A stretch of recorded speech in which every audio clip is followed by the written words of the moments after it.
6 ने 8 लोगों को सस्पेंड किया गया है और ज्यादा लोगों को सस्पेंड करना चाहिए था। ये गुंडागर्दी का कोई जगह नहीं है, ये सभी गुंडे हैं। आज आप समझिए कि उन्होंने क्या किया, टेबल पर कूद कर जो वहां के अधिकारी हैं, जो कर्मचारी हैं, जो लोकसभा सेक्रेटेरिएट में पक्ष और विपक्ष दोनों को सहयोग करते हैं, आप उनको डरा रहे हैं, धमका रहे हैं, आप उनको जो है टेबल पर कूद रहे हैं, आप स्पीकर के ऊपर जो है लाठी डंडा की तरह जो है कागज फेंक रहे हैं, मिट्टी फेंक रहे हैं। ये गुंडागर्दी है ना। और उसमें राहुल गांधी कहते हैं कि मैं अपनी मर्जी से बोलूंगा। आपकी मर्जी नहीं चलेगी, ये पार्लियामेंट स्पीकर की मर्जी से चलता है। स्पीकर यहाँ के कस्टोडियन है और आर्टिकल 105 में ये सारे अधिकार संविधान निर्माताओं ने सारे अधिकार स्पीकर को दिए हैं। यदि पार्टी भी बोल दे बोलने के लिए और स्पीकर कहें कि नहीं बोलना है तो नहीं बोलेंगे। टाइम यदि पार्टी तय कर दी और स्पीकर कहते हैं कि नहीं आपका टाइम नहीं दूंगा मैं, तो कोई इसके ऊपर कोई क्वेश्चन नहीं कर सकता।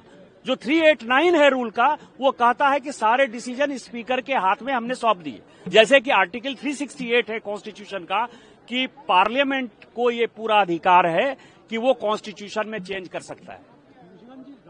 राहुल गांधी कह रहे हैं कि मुझे बोलने नहीं दिया किस चीज का ऑथेंटिकेशन? मैंने कल भी कहा, फिर मैं आपको एक्सप्लेन कर दे रहा हूं।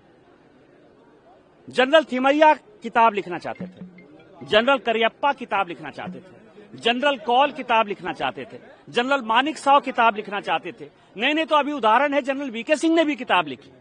ये जितने किताब हैं, ये किताब जनरल थिमैया का, जनरल करियप्पा का, जनरल मानिक साव का, जनरल कौल का कांग्रेस ने नहीं लाने दिया।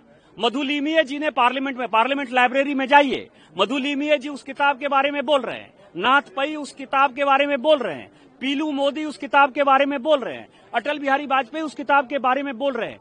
और सभी जगह, कई एक जगह नेहरू जी ने खुद, कई एक जगह इंदिरा जी ने खुद ये कहा। नेहरू जी ने तो करियप्पा के बारे में कहा कि ये पागल हो गया है, इंसेन हो गया है। और इस तरह की कोई किताब कभी जीवन में आई नहीं।